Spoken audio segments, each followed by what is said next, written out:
Good evening. I hope that your weekend was absolutely incredible. So, titled this video, All for One and One for All. Don't know how you feel about the Three Musketeers, but I was doing some paperwork and reorganizing today, and I had the Three Musketeers from the 90s on, and it just got me to thinking, let's do a video on this. So we're going to hit this from two different directions tonight. All for One and One for All is great if you're part of a team.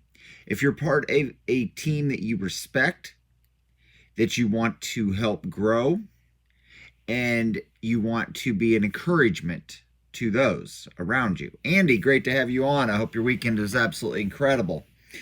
So if we're in that environment, i.e., I'll just give it as an example, if you're part of the Pathfinder group within the Conklin company, I think that pretty well fits how we try to treat each other, how we try to encourage, how we try to help each other. And Malcolm, Ethan, boy, I'm blessed tonight with three heavy hitters on. But one thing I've learned over 10 years being part of the Conklin company and part of the Pathfinder group within the company is that it is all for one and one for all. We always want to help each other grow in our self-development. We also want to help each other get better in the people that we deal with on the crop production side. Now, the other aspect of this, why I put a question mark there, is the fact that each of our farming operations is different. Each of us have to approach our management differently. We have different soil types, we get different advice, and we interact with different people, and we have different ideas on what we're trying to accomplish. Now, that's one thing I love about working with the Conklin company is we don't treat each farmer the same. We don't treat each piece of dirt the same. We want to dial that soil test in so that each piece of ground is getting exactly what it needs to potentially reach that yield goal that you're striving for. So that, let's take, for example, Andy can speak to this, I'm sure. One piece of ground may only need 4 gallons of fertilizer per acre, and the other one may need 6. I have one grower, one field needs 7, and another field of his needs 4. Yeah, I was going to go down that road, Andy, but some people don't have those capabilities to change their rates that quickly on the go, so I didn't want to go too deep down the rabbit hole. But great point. Appreciate your comment there, Dwayne. Great to have you on too. But so as we work towards preparing for this upcoming growing season, as you know, we're talked about halfway there last night. We need to be making those final decisions. We need to kind of be dialing things in so that we're ready to go when the planting season starts. And I know we don't have to have all the answers, because that's what being part of a team is about. That's what being part of a great organization is about. Is maybe not having all the answers, but having the people to turn to that are going to have your back and help you make the best decisions that you can for your operation and the dollars that you're going to spend. Yeah, we've seen a bump in price, but who knows if that's going to last. And every dollar is going to be extremely valuable going forward. We have to make sure that that dollar is, Lord willing, the weather cooperates, But we have to potentially have a $3 or $4 return for every dollar we're spending if we're going to stay in business.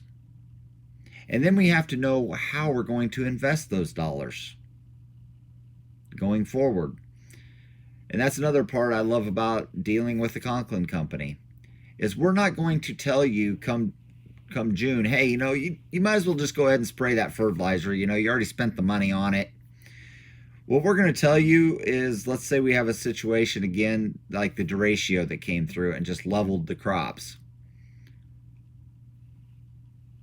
If it's completely leveled, we're just going to tell you to put it back in the shed. If there's a potential that you might get something out of it, we need to sit down and evaluate, and it may not be worth investing any money in. But there may be a potential that you could rescue some bushels off of it and still return some money for the investment of putting that fertilizer out there. So we don't want to dictate that you just follow a strict program. We want to make sure that you're investing those dollars to have that return coming back to you. And I know Andy can vouch for that, and I can get you several other names that can vouch how we try to move your operation forward, how we try to help you make the best decisions possible. Because, folks, if we look at it realistically, co-ops were a great thing when they first started. But as we've seen mergers, as we've seen them grow larger and larger, they don't necessarily answer to every farmer like they used to. What they're more interested in is selling a product that's going to have a high margin and they can make money for the co-op. Not necessarily putting money back in the farmer's pocket. I heard an example on Friday from a friend of mine. He was kind of making a joke, but we were talking about some business. And he said, did you know that most restaurants, when they have wine on the list, they actually put the second highest or the highest margin wine as the second lowest price? Because the psychology is most guys don't want to be cheap, so they're not going to buy the cheapest wine, but they're going to just go to that second level.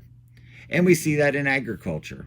Nobody wants to be cheap, so what some co-ops have done is they offer you a program.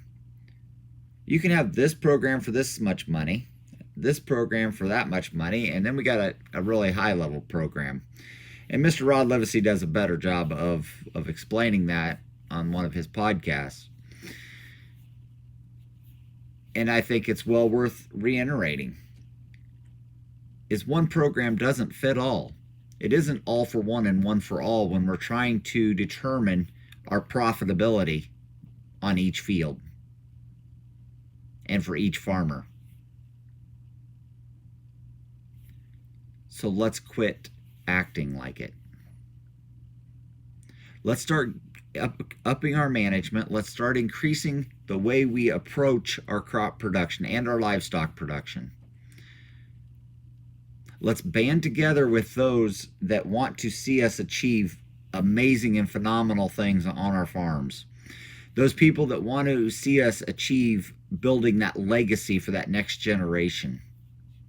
That's when all for one and one for all truly means something. But not on our crop production, not on each field. So I don't want to belabor the obvious. I don't want to take up any more of your time on a beautiful Sunday night. Hopefully you're somewhere warmer than I am.